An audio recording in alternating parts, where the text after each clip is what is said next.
Hi everyone, welcome back to our channel SRITEJU'S kitchen. ఈరోజు మన recipe వచ్చేసి మార్ష్మాలోస్.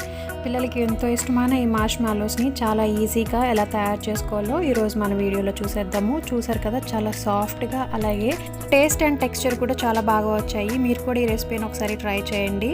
ఇక ప్రాసెస్లోకి వెళ్ళిపోదాము. ఒక బౌల్ తీసుకుని 2 టేబుల్ స్పూన్స్ జిలాటిన్ యాడ్ చేసుకోవాలి. ఈ జిలెటిన్ మనకి అన్ని సూపర్ మార్కెట్స్లో కూడా చాలా ఈజీగా దొరుకుతుంది. ఇప్పుడు దీంట్లోకి 1/2 కప్ హాట్ వాటర్ని యాడ్ చేసుకోవాలి. జిలెటిన్ అంతా బాగా కరిగే వరకు స్పూన్తో ఇలా మిక్స్ చేసుకోవాలి. ఇలా అంతా ఒకసారి డిజాల్వ్ అయిన తర్వాత ఈ జిలెటిన్ మిక్చర్ని తీసుకుని పక్కన పెట్టుకోండి. ఇప్పుడు డస్టింగ్ కోసం ఐసింగ్ షుగర్ని ప్రిపేర్ చేసుకుందాము. ఒక బౌల్లోకి 3 టేబుల్ స్పూన్స్ పౌడర్ షుగర్ని యాడ్ చేసుకోవాలి. అలాగే 1 టేబుల్ స్పూన్ కార్న్ ఫ్లోర్ని యాడ్ చేసుకోవాలి. ఈ షుగర్ పౌడర్ని ఒకసారి బాగా కలుపుకొని ఈ బౌల్ని పక్కన పెట్టుకోవాలి. ఇప్పుడు ఈ మార్ష్మాలోస్ని తయారు చేసుకోవడానికి ఒక స్క్వేర్ బాక్స్ని తీసుకోవాలి. స్టీల్ అయినా లేదంటే గ్లాస్ బౌల్ అయినా ఇలాంటి హీట్ రెసిస్టెంట్ ప్లాస్టిక్ బౌల్ అయినా తీసుకుని దీనికి 1 టేబుల్ స్పూన్ ఆయిల్ని యాడ్ చేసి ఇలా బౌల్ అంతా కూడా ఆయిల్ని స్ప్రెడ్ చేసుకోవాలి. అలాగే ఐసింగ్ షుగర్ని కూడా బౌల్ అంతా స్ప్రెడ్ చేసుకుని ఈ బౌల్ని ఒక పక్కన పెట్టుకోండి. ఇప్పుడు మనం షుగర్ సిరప్ని ప్రిపేర్ చేసుకుందాము. దీనికోసం ఒక ప్యాన్ పెట్టుకుని 1 కప్ షుగర్ని యాడ్ చేసుకోవాలి. అలాగే పంచదార కరగడానికి 1/2 కప్ వాటర్ని కూడా యాడ్ చేసి షుగర్ని అంతటిని కూడా డిజాల్వ్ చేసుకోవాలి. ఈ షుగర్ అంతా బాగా డిజాల్వ్ అయిన తర్వాత మీడియం ఫ్లేమ్ పైన షుగర్ సిరప్ని బాయిల్ చేసుకోవాలి. మధ్య మధ్యలో మనం పాకాన్ని చెక్ చేసుకుంటూ ఉండాలి. ఇలా వాటర్ వేసిన ఒక బౌల్ తీసుకుని దీంట్లోకి కొద్దిగా సిరప్ని వేసి చూసినట్టయితే ఇలా మనకి సాఫ్ట్ ఉండ పాకం రావాలి. మీరు ఇలా చేత్తో రబ్ చేసినట్టయితే మనకి ఇలా రౌండ్ ఉండలాగా అవ్వాలి. ఇలా వచ్చినట్టయితే కనుక పాకం పర్ఫెక్ట్గా కుదిరింది అని అర్థం. ఇప్పుడు గ్యాస్ని లోలో పెట్టుకుని మనం మిక్స్ చేసి పెట్టుకున్న జిలెటిన్ ఉంది కదా, దాన్ని ఒకసారి బాగా కలుపుకొని ఇప్పుడు ఈ షుగర్ సిరప్లోకి యాడ్ చేసుకోవాలి. ఇలా జిలెటిన్ని వేసిన తర్వాత కంటిన్యూస్గా మిక్స్ చేసుకుంటూ లో ఫ్లేమ్ పైన కుక్ చేసుకోవాలి. 2 to 3 మినిట్స్ తర్వాత మనకి ఫ్రాతీ టెక్స్చర్ అనేది ఫామ్ అవుతుంది. ఇలాగా ఇప్పుడు మనం లో ఫ్లేమ్ పైన కుక్ చేసుకుంటూ ఈ పాకాన్ని చెక్ చేసుకుంటూ ఉండాలి. లో ఫ్లేమ్ పైన కుక్ చేసుకుంటూ ఉంటే 2 to 4 మినిట్స్కి మనకి ఈ జిలెటిన్ అనేది బాగా కుక్ అవుతుంది. మీరు స్పూన్ని కానీ గరిటెని కానీ పైకి ఇలా తీసి చూసినట్టయితే మీకు చూడండి, వీడియోలో చూపిస్తున్నట్టుగా ఇలా థ్రెడ్ లాగా పడాలి. ఇప్పుడు ఈ పాకం తీగలాగా ఫామ్ అవడం స్టార్ట్ అయింది కదా, వెంటనే గ్యాస్ని ఆఫ్ చేసుకుని ఈ మిక్చర్ని ఒక బౌల్లోకి ట్రాన్స్ఫర్ చేసుకోవాలి. ఇప్పుడు ఒక స్పూన్ తీసుకుని ఈ మిక్చర్ని 30 సెకండ్స్ పాటు ఇలా మిక్స్ చేస్తూ ఉండండి. ఇది కొద్దిగా హీట్ చల్లారుతుంది, మరీ ఎక్కువ కూడా చల్లారకూడదండి. ఇలా ఎక్కువ చల్లారినట్టయితే మనకి లేయర్స్ వేసుకునేటప్పుడు కష్టం అవుతుంది. ఇప్పుడు ఒక బీటర్తో లో స్పీడ్ పైన ఈ మిక్చర్ని అంతటిని కూడా బాగా విస్క్ చేసుకోవాలి. ఇలా మనకి 2 to 4 మినిట్స్ వరకు బీట్ చేసినట్టయితే ఇలా క్రీమీ టెక్స్చర్ అనేది ఫామ్ అవుతుంది.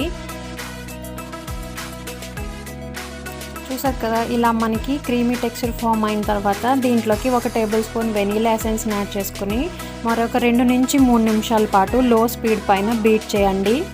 ఇలా బీట్ చేసిన తర్వాత మనకి ఫైనల్గా కన్సిస్టెన్సీ అనేది మీకు వీడియోలో చూపిస్తున్నట్టుగా రిబ్బన్ కన్సిస్టెన్సీ రావాలి. మనకి కేక్ మిక్చర్ ఎలా అయితే తయారు చేసుకుంటామో అదే విధంగా రిబ్బన్ కన్సిస్టెన్సీ రావాలి. ఇప్పుడు ఈ మిక్చర్లో సగం బ్యాటర్ని బాక్స్లోకి ట్రాన్స్ఫర్ చేసుకోవాలి. ఇలా ట్రాన్స్ఫర్ చేసిన తర్వాత ట్యాప్ చేయండి. ఏమైనా ఎయిర్ బబుల్స్ ఉంటే రిమూవ్ అయిపోతాయి. ఇలా మిగిలిన బ్యాటర్లోకి ఫ్యూ డ్రాప్స్ పింక్ ఫుడ్ కలర్ని యాడ్ చేసుకుని మరొక 2 నుంచి 3 నిమిషాల పాటు బీట్ చేసుకోవాలి. ఇప్పుడు ఈ పింక్ మిక్చర్ని కూడా ట్రేలోకి ట్రాన్స్ఫర్ చేసుకుని ఈవెన్గా స్ప్రెడ్ చేసుకున్న తర్వాత మరొకసారి ట్యాప్ చేయండి. ఏమైనా మనకి పింక్ లేయర్లో ఫామ్ అయిన ఎయిర్ బబుల్స్ కూడా రిమూవ్ అయిపోతాయి. ఇలా మనకి మిక్చర్ అంతా రెడీ అయిన తర్వాత దీనిపైకి ఐసింగ్ షుగర్ని ఇలా స్ప్రెడ్ చేసుకోవాలి. మనకి డీమాల్ట్ చేసేటప్పుడు ఈజీగా రావడానికి అలాగే మార్ష్మాలోస్ అనేవి స్టిక్ అవ్వకుండా ఉండడానికి ఇలా ఐసింగ్ షుగర్ అనేది బాగా ఉపయోగపడుతుంది. ఇలా అంతా స్ప్రెడ్ చేసుకున్న తర్వాత మూత పెట్టి ఫ్రిడ్జ్లో 4 అవర్స్ సెట్ అవనివ్వాలి. 4 అవర్స్ తర్వాత ఈ బాక్స్ని బయటకు తీసుకుని మనం మార్ష్మాలో మిక్చర్ని స్లోగా డీమోల్డ్ చేసుకోవాలి. ఒక కార్నర్ నుంచి స్టార్ట్ చేసుకుని మనం ఈ మిక్చర్ని ఇలా పైకి తీసినట్టయితే అది ఈజీగా వచ్చేస్తుంది. ఏమైనా మీకు స్టిక్కీగా అనిపించినట్టయితే కనుక ఐసింగ్ షుగర్ని ఇలా కింద లేయర్కి స్ప్రెడ్ చేసుకుంటూ మీరు దీన్ని అంతటినీ కూడా డీమోల్డ్ చేసుకోవచ్చు.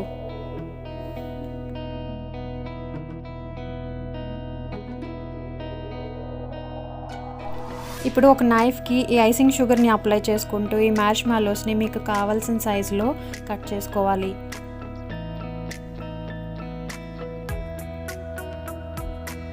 ఇలా కట్ చేసుకున్న తర్వాత ఈ ఎడ్జెస్కి కూడా ఐసింగ్ షుగర్ని అప్లై చేసుకోండి. ఇవి ఒకదానికొకటి స్టిక్ అవ్వకుండా ఉంటాయి. ఇలా కట్ చేసిన ప్రతిసారి కూడా ఎడ్జెస్కి ఇలా అప్లై చేసుకోవాలి.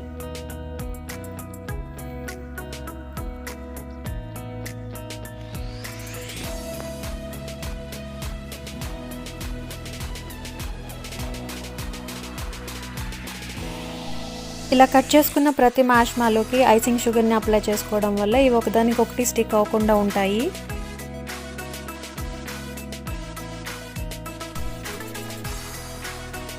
చూసారు కదా, పిల్లల ఫేవరెట్ రెసిపీ మార్ష్మాలోస్ని ఇంట్లోనే ఎంత ఈజీగా తయారు చేసుకోవచ్చు. మీరు ఈ వీడియోలో చూసినట్టయితే చాలా సాఫ్ట్గా వచ్చాయి, అలాగే టేస్ట్ కూడా చాలా బాగున్నాయి. మీకు ఈ రెసిపీ నచ్చినట్టయితే లైక్ చేయండి, అలాగే మీ ఫ్రెండ్స్ అండ్ ఫ్యామిలీ మెంబర్స్తో ఈ రెసిపీని షేర్ చేయండి.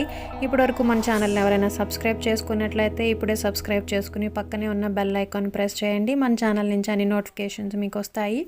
మరిన్ని రెసిపీస్ కోసం మన ఛానల్ని విజిట్ చేస్తూ ఉండండి. Thanks for watching.